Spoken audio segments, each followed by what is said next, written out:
This channel does not promote any violent, harmful, or illegal activities. All content provided by this channel is meant for an educational purpose only. বাংলায় কথা বলায় বাংলাদেশি তকমা দিয়ে চাকরি কেড়ে নেয়ার অভিযোগ শিলিগুড়ির বাসিন্দা অভিষেক সেনগুপ্তের।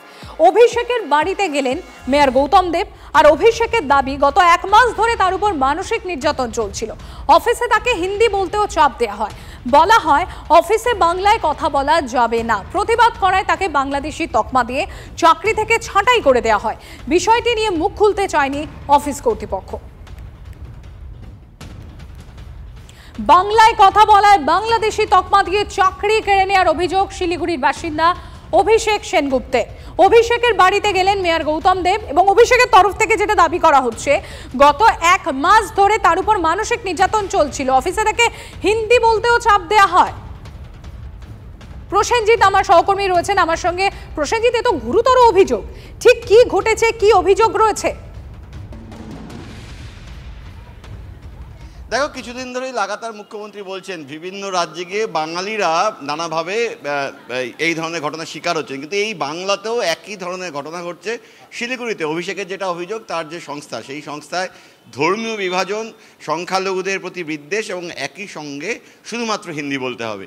কিন্তু অভিষেকের দাবি তিনি হিন্দি না বলায় কিছু ক্ষেত্রে নিজেদের মধ্যে বাংলায় কথা বলায় এবং একই সঙ্গে এক সংখ্যালঘু নিরাপত্তা রক্ষী যাকে ছাঁটাই করা হয়েছিল তার প্রতি সহমর্মিতা দেখানোতেই তার কিন্তু চাকরি যায়। এবং শুধু চাকরি যাওয়াই নয়, তাকে নানাভাবে হেনস্থা করা হয়, তাকে মারধর করা হয় এবং পুরো ঘটনা জানিয়ে পুলিশকে তিনি জানালেও পুলিশ কিন্তু কোনো পদক্ষেপ করেনি।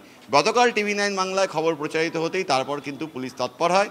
মেয়র গৌতম দেব নির্দেশ দেন যে দ্রুত পুলিশকে পদক্ষেপ করতে হবে এবং দেখাবো সেই বাড়িটা যেখানে গৌতম দেব আজকে এসেছেন এবং তিনি কথা বলছেন। এবং তিনি কথা বলার পরেই জানা যাবে এই ঘটনাটার জেরে বাস্তবে কোন দিকে এগোচ্ছে পুরো গতি প্রকৃতি।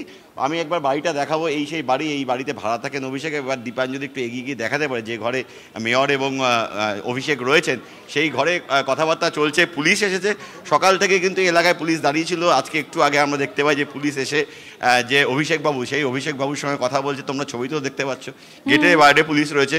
অভিষেকের যেটা দাবি, আমরা প্রথমে থানায় গিয়েছিলাম, পুলিশকে জানিয়েছিলাম, কিন্তু পুলিশ পদক্ষেপ করেনি। মেয়রের কাছে বলার পর পুলিশ পদক্ষেপ করে।